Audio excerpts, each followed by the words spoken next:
সম্মানিত সুধী, দুনিয়ার সকল মানুষ একটা জিনিসকে কামনা করে, সেটা হলো শান্তি। শান্তি কোথায় পাওয়া যায়? কামনা করে কিনা?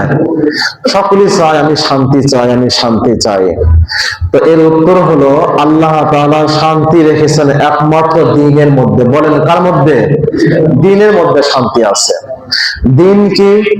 দ্বীন হলো আল্লাহ এবং আল্লাহর রাসূল যা আমাদেরকে আদেশ করেছেন সেই আদেশ পুঙ্খানুপুঙ্খানুভাবে মেনে চলা, আর যে বিষয় থেকে তারা নিষেধ করেছেন তা থেকে নিজেকে পুরোপুরিভাবে দূরে রাখার নাম হলো দ্বীন। এই দ্বীন যারা মানতে পারবে, আল্লাহ তাআলা এমন প্রশান্তি দান করবেন, এমন শান্তি দান করবেন যে শান্তি কখনো আপনি দুনিয়াতে বাড়ি গাড়ি টাকা মাধ্যমে অর্জন করতে পারবেন না। দ্বীন ছাড়া যে অন্য জিনিসের মধ্যে শান্তি নাই, এর জ্বলন্ত প্রমাণ হলো পুরা পৃথিবীতে বর্তমানে সবচেয়ে শান্তির সূচকের যে দেশটাকে সবচেয়ে বড় ভালো মনে করা হয় সেই দেশের নাম হলো ফিনল্যান্ড। দেশের নাম কি বলেন? ফিনল্যান্ড। চিকিৎসা সেবা, নিরাপত্তা, আর্থিক অবস্থা সকল দিক দিয়ে বিশ্বে তার নাম করছে দীর্ঘ কয়েক বছর ধরে, 5-6 বছর ধরে। ওদের দেশে কোনো অশান্তি নাই। এত শান্তি আর শান্তি, মনে হয় দুনিয়াটা জান্নাত। আয়তন বাংলাদেশ থেকে প্রায় 3 গুণ বড়, জনসংখ্যা মাত্র 55 লাখ। এত সুন্দর একটা দেশ, ভূস্বর্গ। দেশের নাম কি বলেন? ফিনল্যান্ড। দুনিয়াবি সুখ শান্তির কোনো অভাব সেখানে নাই, কিন্তু এই শান্তির মধ্যে একটা অশান্তি আবার তাদের আছে। সেই অশান্তি কি? সেই অশান্তি হলো যে পুরো দুনিয়াতে যে সমস্ত দেশের মানুষ বেশি আত্মহত্যা করে তার মধ্যে ওরা প্রথম সূচকে। আমার প্রশ্ন হলো, দুনিয়ার ভোগ বিলাসের কোনো অভাব সেখানে নাই, মনে হবে দুনিয়া যেন তাদের জান্নাত। এত সুন্দর একটা দেশ, কিন্তু অনেকে বাঁচতে চায় না, আত্মহত্যা করে। প্রশ্ন হয়, করে কেন বলেন? প্রশ্ন হয় কিনা? এর কারণ হলো তাদের মধ্যে দিনদারিত্ব নাই। মূল যে শান্তি দ্বীনের মধ্যে, এই দিনদারিত্ব না থাকার কারণে পার্থিব ভোগ বিলাস আমাদেরকে শান্তি দিতে পারে। আমাদের দৃষ্টিতে অনেক ভালো আছে, কিন্তু আসলে ওরা কি নাই? ভালো নাই। তাহলে দ্বীন মানার মধ্যেই শান্তি, দ্বীন মানার মধ্যেই শান্তি। আর দ্বীন হলো আল্লাহ, আল্লাহ রাসূল যেভাবে আমাদেরকে চলতে বলেছেন, যে আদেশ দিয়েছেন পুঙ্খানুপুঙ্খানু ভাবে সেটা মানার নাম। আর যে বিষয় থেকে নিষেধ করেছেন পুরাপুরি ভাবে দূরে থাকার নাম হলো দ্বীন। এখন আপনারা বলেন, আল্লাহ, আল্লাহ রাসূল আমাদেরকে রোজা রাখতে বলেছেন, এটা মানার নাম দ্বীন। এটা মানার নাম। সালাত আদায় করতে বলছেন, এটা মানার নাম দ্বীন। কোরআন তেলাওয়াতের কথা বলছে, এটার নাম দ্বীন। পিতামাতার খেদমত করতে হবে, এটার নাম দ্বীন। বড়কে সম্মান করা, ছোটকে স্নেহ করা, মানুষকে মর্যাদা দেওয়া, এটার নাম দ্বীন। এরকম বিভিন্ন সেখানে শাখা প্রশাখা রয়েছে। এই দ্বীন না থাকলে কখনই কাঙ্ক্ষিত শান্তি অর্জন করা যায় না। এর জ্বলন্ত উদাহরণ দেখেন, আল্লাহ তাআলা ইসলামের যে বিধানগুলো দিয়েছেন, এই বিধানের মধ্যে অন্যতম একটা বিধান হলো নামাজের মতনই ফরজ। মানুষ তার সতীত্বকে রক্ষা করবে, এটা বিধান কিনা বলেন? দেখে আপনারা জানেন এটা তো ফরজ বিষয়। পুরুষ এবং নারী সকলেই তার আখলাকিয়াতকে সুন্দর রাখবে, চরিত্র সুন্দর রাখবে, এটাও ফরজ নামাজের মতন। এজন্য তো রাসূল বলেন, কাল কিয়ামতের দিবসে আল্লাহ তাআলা যাদেরকে বিনা হিসেবে মাফ করবেন, ওনাদের মধ্যে একদল লোক থাকবে যারা ঈমান আনার পরে, নামাজ কালাম ঠিক রাখার পরে তার চরিত্রকে ভালো রেখেছিল। বলেন সুবহানাল্লাহ। তাহলে মহান চরিত্র, ভালো চরিত্রের দাম আছে কিনা? আমি বলতেছিলাম নামাজ কালাম এগুলোর মতন মানুষের চরিত্র ঠিক রাখা, এটাও একটা ফরজ বিধান। এই জন্য ইসলাম পুরুষ ও নারীর জন্য চরিত্র ঠিক থাকে একটা ব্যবস্থা করলেন, সেটা হলো পর্দার ব্যবস্থা। করছে কিনা বলেন?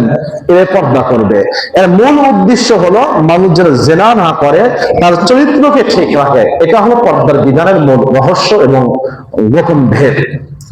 যেহেতু পর্দা ইসলামে ফরজ, এই জন্য আমাদের ভাষ্য হলো যে মেয়েদের ওপেনের চলাফেরা কি নাই? সুযোগ নাই। তারা যদি পর্দা লঙ্ঘন করে, বাজারে ঘোরাফেরা করে, জিনার সয়লাভ হয়ে যাবে। এটা মুসলমানদের ধ্বংসের কারণ, ঈমান ধ্বংসের কারণ হয়ে যাবে। এখন এই স্লোগান যখন আমরা দিই, এটা কি আমাদের কথা না আল্লাহর কথা? বলেন। আল্লাহর কথা, আল্লাহ রাসূলের কথা। কিন্তু প্রগতিশীলরা, দুনিয়ার এক ধরনের সুশীল ব্যক্তি, তারা বলে, এই কথাগুলো বলে মোল্লা মৌলবীরা মুসলমানদেরকে পিছিয়ে রাখতে চায়, মুসলমান নারীদেরকে তারা একদম অলস বানিয়ে ঘরে রাখতে চায়। এরকম নাস্তিক্য মার্কা মতবাদ দেয় কিনা? বলেন, দেয়। কিন্তু ওদের এই ভালো বাহ্যিকভাবে যদি স্লোগানটা ভালো, এই ভালো স্লোগানের গোপনে অদূরে, এ ভালো স্লোগানের অপিটে উল্টা পিঠে এমন একটা রহস্য আছে, যেটা একদম আয়ানে জাহিলিয়াতের জগৎকে হার মানে। কথা ঠিক কিনা বলেন? জ্বলন্ত একটা উদাহরণ দেখেন। সে উদাহরণটা কি? আজকে আমিও যদি এই মেহরাবে বসে থেকে উচ্চ আওয়াজে নারীদের পর্দা নিয়ে কথা বলি, যারা প্রগতিশীল মানুষ তারা বলবে, হুজুররা চায় না যে মেয়েরা সবল হোক, মেয়েরা সবল হলেই শান্তি হবে। এটা কখনই না। জ্বলন্ত প্রমাণ দেখেন।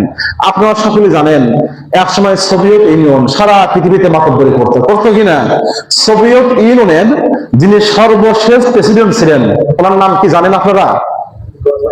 মাশাআল্লাহ, গর্বাসেভ, মিখাইল গর্বাসেভ। ওই সময় যেহেতু সোভিয়েত ইউনিয়নটা সারা পৃথিবীতে নাম করছিল আমেরিকার মতন, ওনার একটা ভাষ্য ছিল, নারীরাও পুরুষদের মতন কাজ করবে, সমান অধিকার।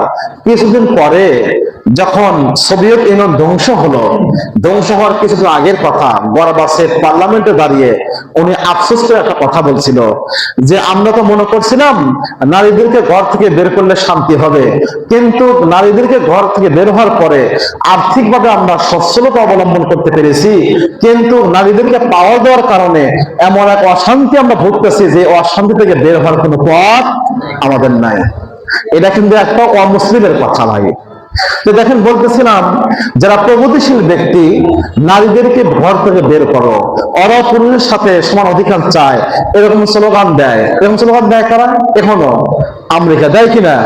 দেয় ফ্রান্স, জার্মান, মোট কথা মুসলিম শক্তির বাহিরে যে শক্তিগুলো আছে, তাদের স্লোগান নারীদেরকে সমান অধিকার দাও। এ কথা বলে তারা প্রথমত যে কাজটা করতে চায়, এটা হলো নারীদেরকে অবাধে ভোগ করতে চায়। অবাধে নারীদেরকে ঘর থেকে বের না করলে কি ওরা ভোগ করতে পারবে? পারবে না। এর জ্বলন্ত প্রমাণ আপনারা গত মাসে একটা খবর দেখেছেন, যারা শিক্ষিত ব্যক্তি আছেন, পত্র পত্রিকা পড়েন, খবরে দেখেছেন যে খবরটা সারা পৃথিবীতে বেশ কয়েকদিন, প্রায় এক সপ্তাহ যাবত সারা দুনিয়ার সকল দেশের সকল পত্রিকাতে আলোচিত হয়েছে। সে খবরের নাম ছিল অ্যাপস্টাইন ফাইল। কথা ঠিক কিনা বলেন? সেখানে আপনারা দেখতে পেরেছেন যে সারা দুনিয়া যারা প্রগতিশীল ব্যক্তি, এই যে ট্রাম্প সহকারে যা আছে এরকম, ওনাদের যৌন কেলেঙ্কারি একটা গোপন ফাইল বের হয়েছে।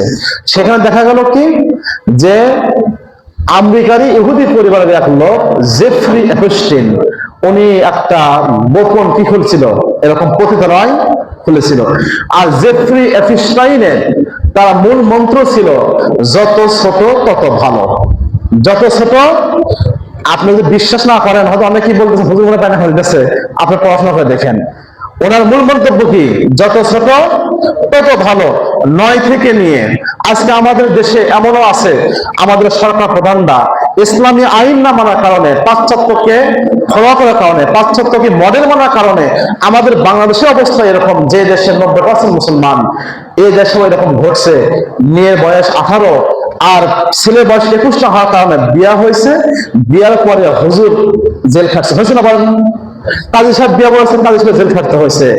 আবার অভিভাবক তারাও জেল খাটছে। কেন? বাল্য বিবাহ। এটা নাকি কি হয়েছে? বাল্য বিবাহ। এই স্লোগান কাদের থেকে শিখছি আমরা? পাশ্চাত্য থেকেই শিখছি। অথচ যে দেশে বৈধ একটা বিবাহকে বাল্য বিবাহ নাম দিয়ে হুজুরের, কাজী সাহেবের, অভিভাবকদের জেল খাওয়া লাগলো, যাদের থেকে স্লোগান শিখলাম, ওই জানোয়ার গুলো কি করছে? 9 থেকে নিয়ে 9, 10, 11, 17 বছর, 18 বছর, যেহেতু বয়স যত কম তত ভালো, এদেরকে একাধিকবার ধর্ষণ করছে। এটা আপনারা জানেন? করছে কারা? বিশ্বের যারা নাম করা ব্যক্তি, যাদেরকে আমরা ফলো করি। এটা হলো তাদের চরিত্রের অবস্থা। শুধু তাই, ওই রেকর্ডে এমনও বের হয়ে এসেছে যে তারা ছোট ছোট নারীদেরকে জবাই করে বিভিন্ন অঙ্গ প্রত্যঙ্গ যেগুলো আকর্ষণীয় সেগুলো ভুনা করে সেগুলো কাবাব বানিয়ে খাইছে। এটা কিন্তু কোনো গল্প নয়, এটা আধুনিক জামানার গল্প, বাস্তব কথা, যেটা বাংলাদেশে কোনো সাংবাদিক ছড়াইছে এমন নয়, বরং আমেরিকার মতন দেশ, আমেরিকার গোয়েন্দা সংস্থা ছড়াইছে। এটা কি ভুল না সঠিক বলেন? তাহলে এই যে জানোয়ার গুলো, মানুষের হায়াত যাদেরকে আমরা মডেল মানি, তারা যে কাজগুলো করে, মানুষের মাংস খাওয়া এবং নারীদেরকে অবাধে ভোগ করা, বলেন এটা কি আইনের জাহিলিয়াতের জগতে ছিল? আইনের জাহিলিয়াতের জগৎ, অন্ধকারের জগৎ। যে সময় নারীদেরকে পুঁতে ফেলা হতো, ওই সময় তো মেয়েদেরকে জবাই করে গোসল কাবাব করে খাওয়া হতো না। আর এই আধুনিক জামানা, সভ্যতার জামানায় কি করে? খায়। তাও খায় কারা? যারা আধুনিকতা এবং সভ্যতার স্লোগান দেয়। কথা ঠিক কিনা বলেন? তো দেখেন, এটা কেন হলো? এটা হয়েছে বাহ্যিক ভাবে যদিও আমরা ওদেরকে মডেল মনে করি, দুনিয়ার শান্তি সেখানে মনে করি, আসলে শান্তি সেখানে আছে নাই। এই যে পরিবারগুলো ধ্বংস হয়ে গেল, মেয়েদের জীবনটা ধ্বংস হয়ে গেল, জবাব কে দিবে? কে বিচার দিবে? বিচার আপনি পাবেন? তারা করছে, কিন্তু বিচার পাওয়ার কোনো উপায় নাই। এটা কেন হয়েছে? দিন দায়িত্ব না থাকার কারণে, দিন না মানার কারণে। এই জন্য সম্মানিত সাথী, আমি বলতেছিলাম দিন মানার মধ্যেই শান্তি। দিন যদি আপনি না মানেন, বাহ্যিক ভাবে পাশ্চাত্যের অনুসরণ, তাদের মডেল গুলো আমাদের কাছে শান্তি মনে হবে, কিন্তু আসলে প্রকৃত শান্তি সেখানে খুঁজে পাওয়া যাবে না। যদি দিন দায়িত্ব পেতে চান, শান্তি পেতে চান, আসুন মাহে রমজানের পবিত্রতা রক্ষা করেন, মাহে রমজানের রোজা রাখেন।